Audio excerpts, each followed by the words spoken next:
दोस्तों नमस्कार। आप सभी स्टूडेंट का बहुत बहुत स्वागत है आपके अपने यूट्यूब चैनल मुख्य शिक्षा पर। यहाँ कक्षा 10वीं संस्कृत विषय के इम्पोर्टेंट क्वेश्चन मैं आप लोगों को बताऊंगा जो आपकी वार्षिक परीक्षा के लिए बेस्ट साबित होंगे और आपको बहुत सारे क्वेश्चन इसमें से आपकी वार्षिक परीक्षा में देखने को मिल सकते हैं। ऐसे संभावित प्रश्न आपको मैं बताऊँगा। यहाँ आप लोगों को जितने भी क्वेश्चन मैं बताऊँ सारे क्वेश्चन को हल करेंगे आप सभी, और बिल्कुल बेस्ट तरीके से आपको सारे क्वेश्चन मैं बताऊँगा। देख सकते हो आपका पहला क्वेश्चन है, मया इत्यस्मिन् पदे का विभक्ति अस्ति। देखो आपको एक बात मैं बता देता हूँ, हमारी एप्लीकेशन है मेंस एजुकेशन, जिसकी लिंक हमने डिस्क्रिप्शन में दे दी है। आपकी कक्षा 10वीं के लिए हमने उस पर नोट्स अपलोड कर दिए हैं, और हिंदी और संस्कृत का दोनों का जो कोर्स है वो मात्र 49 में दिया जा रहा है, जो भी आपकी वार्षिक परीक्षा को ध्यान में रखते हुए, क्योंकि समय कम बचा है इस कारण। तो जल्दी से जल्दी जाकर आप उस नोट्स के माध्यम से पढ़ेंगे तो आपको अधिक से अधिक अंक मिल सकते हैं। ऐसे हमने कोर्स को बनाया है, तो जाकर आप एप्लीकेशन को डाउनलोड कर लीजिएगा। यहाँ आपका पहला क्वेश्चन है, मया इत्यस्मिन् पदे का विभक्ति अस्ति। विभक्ति आप लोगों से पूछी है। मया शब्द में आप लोगों की जो विभक्ति है वो तृतीया विभक्ति होगी। 4 ऑप्शन आपको दिए हैं, षष्ठी, द्वितीया, सप्तमी, तृतीया। तो उत्तर में आपको याद रखना है तृतीया विभक्ति, ठीक है। और इसके बाद में आपका नेक्स्ट जो क्वेश्चन है वो देखेंगे आप सभी, लतायाम इत्यस्मिन् पदे का विभक्ति अस्ति। देखो शब्द आपको लतायाम दिया है, लता की विभक्ति आपको पूरी अच्छे से याद कर लेनी है, ठीक है। राम की विभक्ति आपको याद करनी है, रामः रामम रामेण रामाय रामात रामस्य रामे हे रामः, इस प्रकार से, ठीक है। तो बिल्कुल बेस्ट चीज़ें हैं आप लोगों को मैं बता रहा हूँ। लतायाम में आप लोगों को विभक्ति बताना है। लतायाम में आपकी विभक्ति सप्तमी विभक्ति हो जाएगी, ठीक है। सप्तमी विभक्ति आपका करेक्ट उत्तर इसमें होगा। इसके बाद में नेक्स्ट देखो क्वेश्चन आपका बहुत ही बेस्ट क्वेश्चन है ये, अधोलिखितेषु पंचमी विभक्ति अस्ति। देखो पंचमी विभक्ति आप लोगों को इनमें से बतानी है। बालकेभ्य फलाभ्याम राज्ञः या सर्वे अपि। मतलब कहने का अर्थ सीधा सा यहाँ पर आपका है कि इन सभी शब्दों में पंचमी विभक्ति है। बालकेभ्य में भी पंचमी विभक्ति है, फलाभ्याम में पंचमी विभक्ति है, और राज्ञा जो शब्द दिया ना इसमें भी पंचमी विभक्ति है। कहने का अर्थ तीनों में पंचमी विभक्ति है, तो उत्तर क्या होगा, सर्वे अपि, ठीक है। ये ध्यान देना आप सब। और अगर आपसे अलग से पूछे बालके इत्यस्मिन् पदे का विभक्ति अस्ति तो पंचमी विभक्ति बताएंगे। अगर आपसे पूछे फलाभ्याम इत्यस्मिन् पदे का विभक्ति अस्ति तो पंचमी विभक्ति बताएंगे। अगर आपसे पूछे राज्ञः इत्यस्मिन् पदे का विभक्ति अस्ति तो भी आप पंचमी विभक्ति बताएंगे, ठीक है। अब हम बढ़ते हैं हमारे अगले क्वेश्चन की ओर, और वो है आप लोगों का, देख सकते हो आप सभी, कवि ही। कवि की भी आपको पूरी विभक्ति याद करके ले जाना है। हमारे चैनल पर आप लोगों को सबकी विभक्ति बता दी गई है। कवि शब्द से द्वितीय विभक्ति रूपम किम। अब इसमें आपको द्वितीय विभक्ति का रूप बताना है कि कौन से रूप में द्वितीय विभक्ति में कवि शब्द प्रयोग किया जाता है, ठीक है।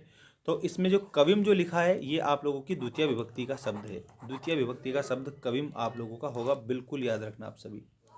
इसके बाद में देखिए आप सभी, नेक्स्ट क्वेश्चन है आपका, अधोलिखितेषु अव्ययम पदम ना अस्ति। ना अस्ति का विग्रह हम करेंगे तो ना प्लस अस्ति, ये विच्छेद हो गया, ठीक है। विग्रह ना होकर विच्छेद है। ना प्लस अस्ति बराबर नास्ति। इसमें कौन सी संधि है, इसमें दीर्घ स्वर संधि है। अगर संधि की हम बात करें तो, ठीक है, दीर्घ स्वर संधि। और एक और बात, यहाँ पर अव्ययम पदम नास्ति, इनमें से कौन सा अव्यय नहीं है। तो देखो यदा जो शब्द है, यदा शब्द आपका अव्यय है। अत्र जो शब्द है, अत्र शब्द आपका अव्यय शब्द है। और कदा जो दिया है ये भी अव्यय शब्द है, ठीक। इनमें परिवर्तन नहीं होता, यदा में परिवर्तन नहीं होता है, अत्र में भी परिवर्तन नहीं होता है, कदा में भी परिवर्तन नहीं होता है। तो ये तीनों जो शब्द दिए हैं ये तीनों अव्यय शब्द हैं, ठीक।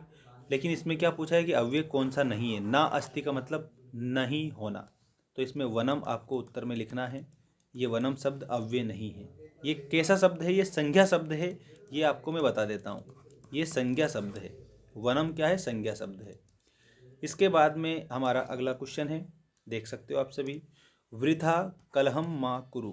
वृथा कलहम मा कुरु अस्मिन् वाक्ये अव्यय पदम अस्ति। अब इसमें देखो अव्यय पूछा है कि इसमें कौन सा अव्यय है। वृथा कलहम मा कुरु में आपको ऑप्शन दिया है वृथा, और वृथा के बाद में आप लोगों को कलहम दिया है, और इसके बाद कुरु दिया है। इसमें आपको अव्यय शब्द बताना है, तो इसमें को अपि ना उत्तर में आप लोगों का करेक्ट उत्तर हो जाएगा। और अब हम बढ़ते हैं, शुद्ध अशुद्ध वाक्य लिखिए। शुद्ध वाक्य नाम समक्षम आम, जहाँ शुद्ध है वहाँ आम, और जहाँ पर अशुद्ध वाक्य है वहाँ पर ना लिखना है।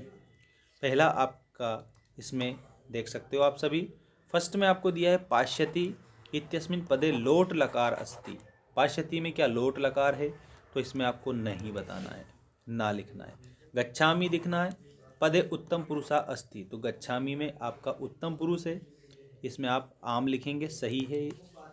अपठताम पदे एक वचनम अस्ति, तो इसमें आपको ना लिखना है। नेष्यामः इत्यस्मिन् पदे नी धातु अस्ति, नेष्याम में आपकी नी धातु है, इसमें आपको याद रखना है, बिल्कुल सही बात है। नेष्याम में नी धातु है तो आम लिखना है। संस्कृत पदे सम उपसर्गः अस्ति, सम उपसर्ग अस्ति, तो संस्कृत में सम उपसर्ग है, बिल्कुल सही है, आम लिखेंगे। प्राचार्य पदे प्रा उपसर्ग ना अस्ति, ये ना अस्ति दिया है तो इसका अर्थ मतलब ना लिखना है, क्योंकि अगर इसमें ऐसा देता कि प्राचार्य पदे प्रा उपसर्ग अस्ति तो आपका आम हो जाता, लेकिन उन्होंने ना दिया है मतलब ना है इसमें। इस प्रकार से आप कंप्लीट से करेंगे। अब देखिए आपकी जोड़ी आ चुकी है, उचितम मेलनम कुरुत, उचित जोड़ी मिलाइए आप सभी। और ये सारा बिल्कुल बेस्ट क्वेश्चन है, आप लोगों को 100% में गारंटी के साथ कह सकता हूँ, इसमें से आपको आपकी एनुअल एग्ज़ाम जो वार्षिक परीक्षा है आपकी, इसमें 100% क्वेश्चन आपको देखने को मिलेंगे इसमें से। तो आपको करना क्या है, अभ्यास करना है। पहला इसमें देखिए सही जोड़ी में विद्यालय, विद्यालय का जब आप विच्छेद करोगे तो विद्या प्लस आले बनेगा, विद्या प्लस आले। इसमें बड़ा आ यहाँ पर शामिल है और एक बड़ा आ यहाँ पर शामिल है, इन दोनों को जब हम मिलाते हैं तो बड़ा आ बनता है, ठीक। और ये जो संधि है ये दीर्घ स्वर संधि है, दीर्घ स्वर संधि आपकी विद्यालय में होगी। तो विद्यालय में दीर्घ स्वर संधि मिलाएंगे। चोरात भयम, यहाँ पर चोरात भयम में पंचमी तत्पुरुष बताना है, चोरात पंचमी विभक्ति का शब्द है, ये भी याद रखना है। मनोरथः, अच्छा मनोरथ जो है इसमें संधि कैसे बनती है, मनः प्लस रथः, इस प्रकार से आपकी संधि इसमें बनती है, मनः प्लस रथः। इसमें विसर्ग संधि है, विसर्ग संधि आपकी इसमें होगी, मनः प्लस रथः, तो आप इसको विसर्ग संधि से मिलाएंगे। यथाशक्ति, यथा जो शब्द दिया है इसमें ये अव्यय शब्द है, इसमें अव्ययी भाव समास होगा। इत्यादि, इत्यादि आप लोगों के सामने आ चुका है, देख सकते हो आप सभी, इसमें आपकी स्वर संधि है और यण स्वर संधि है। कृष्ण सर्पः, कृष्णः चासो सर्पः, कर्मधारय समास आपका इसमें होगा। इस प्रकार से आपकी ये जो सही जोड़ी है ये आपको याद रखना है, ठीक। चैनल को सब्सक्राइब करेंगे और एप्लीकेशन को जरूर डाउनलोड करो, आपके लिए बेस्ट चीज़ मैंने अपलोड कर रखी है, मतलब कि बिल्कुल बेस्ट मेंस एजुकेशन एप्लीकेशन की लिंक हमने डिस्क्रिप्शन में दे दी है, चैनल के अबाउट सेक्शन में ऊपर ही ऊपर दे रखी है, जल्दी से जाकर आप एप्लीकेशन को डाउनलोड करेंगे और पूरा फ़ायदा उठाएंगे। देखिए पठित्वा इत्यस्मिन् पदे प्रत्यय अस्ति, पठित्वा तो इसमें धातु में बता दूं, पट धातु है, कत्वा प्रत्यय है, पट प्लस कत्वा बराबर क्या बनेगा, पठित्वा बनेगा। अब प्रत्यय पूछे तो आप कत्वा बता देंगे, धातु पूछे तो आप पट धातु बता देंगे, ठीक है। इसके बाद में अब देखिए आप उत्तर, अगला प्रश्न, उपकृत्य इत्यस्मिन् पदे प्रत्यय अस्ति, अब इसमें भी प्रत्यय पूछा है, ठीक है। देखो दोनों में आपसे प्रत्यय पूछा है, बिल्कुल ऐसे सरल सरल क्वेश्चन है आप लोगों का। तो यहाँ पर ल्यप प्रत्यय है आप लोगों का, ल्यप प्रत्यय किसमें, उपकृत्य में। बाल प्लस टाप इत्यस्य पदम अस्ति, तो इसमें बाला बनेगा, स्त्री प्रत्यय है बाला, ये भी आपको ध्यान देना है।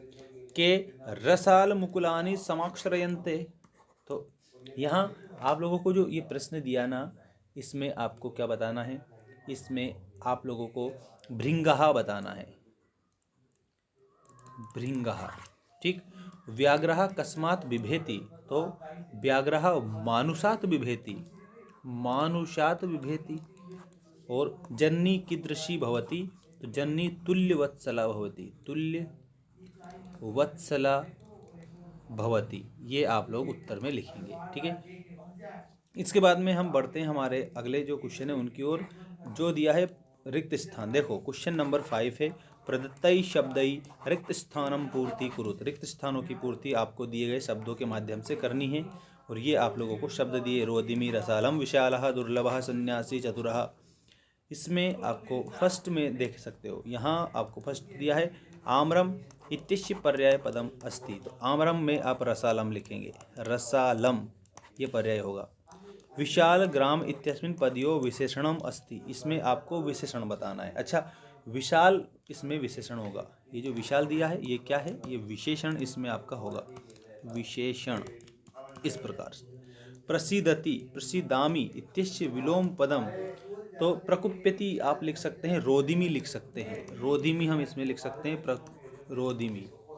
सन्यासी गृहत्यागी भवति इत्यस्मिन् वाक्ये विशेष्य अस्ति। अच्छा, सन्यासी आप लोगों को इसमें विशेष्य बताना है, सन्यासी इसमें विशेष्य है ना। इस प्रकार से भी आप इसे करेंगे। और इसके बाद देखो आपका अगला प्रश्न है, चतुरः काकः इत्यस्मिन् पदयो विशेषणम अस्ति। चतुर कौवा इसमें है विशेषण, चतुरः इसमें विशेषण है, ठीक है। ये किसकी विशेषता बता रहा है? ये संज्ञा तो सर्वनाम शब्दों की विशेषता बता रहा है। संज्ञा क्या है? इसमें काकः जो दिया है ये संज्ञा शब्द है। काक मतलब होता है कौवा, और कौवा क्या है? किसी का नाम है, इसलिए पक्षी का नाम है, और नाम ही संज्ञा है। संज्ञा की विशेषता चतुर शब्द से बताई जा रही है, तो चतुर विशेषण है। यहाँ खाली स्थान में आपको चतुर बताना है। इसके बाद सुलभु पदस्य विलोम पदम अस्ति। सुलभु का आप लोगों को क्या लिखना है? तो दुर्लभ लिखना है, दुर्लभः अस्ति, ठीक। इस तरह से आपको ये कंप्लीट करना है।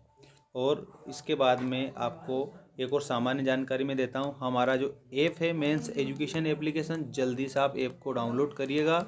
यहाँ पर आपकी वार्षिक परीक्षा के सारे इम्पोर्टेंट क्वेश्चन का मटेरियल हमने उपलब्ध कर दिया है ओनली ऑन 49 रुपये में। बिल्कुल सबसे सरल, सबसे अच्छा, सबसे बेस्ट और रिसर्चेबल, आप लोगों के लिए रिसर्च करके कि परीक्षा में 100% आए ऐसे मोस्ट क्वेश्चनों को हमने शामिल करा है। बिल्कुल मोस्ट क्वेश्चन आपको देंगे, किसी भी प्रकार का वहाँ पर मैं आपको वायरल पेपर नहीं दूंगा, ये भी आपको ध्यान रखना है, ठीक है। बिल्कुल आपको अच्छे से याद रखना है, आपको मोस्ट क्वेश्चन हमारे द्वारा दिए जाएंगे।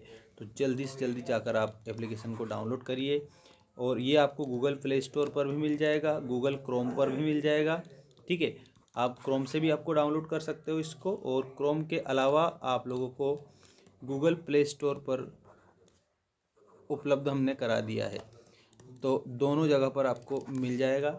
एप्लीकेशन की का नाम जो है मेंस एजुकेशन है। एप्लीकेशन की लिंक हमने डिस्क्रिप्शन में दे दी है, चैनल का अबाउट सेक्शन में भी दे रखी है, तो चैनल को भी आप सब्सक्राइब कर लेना।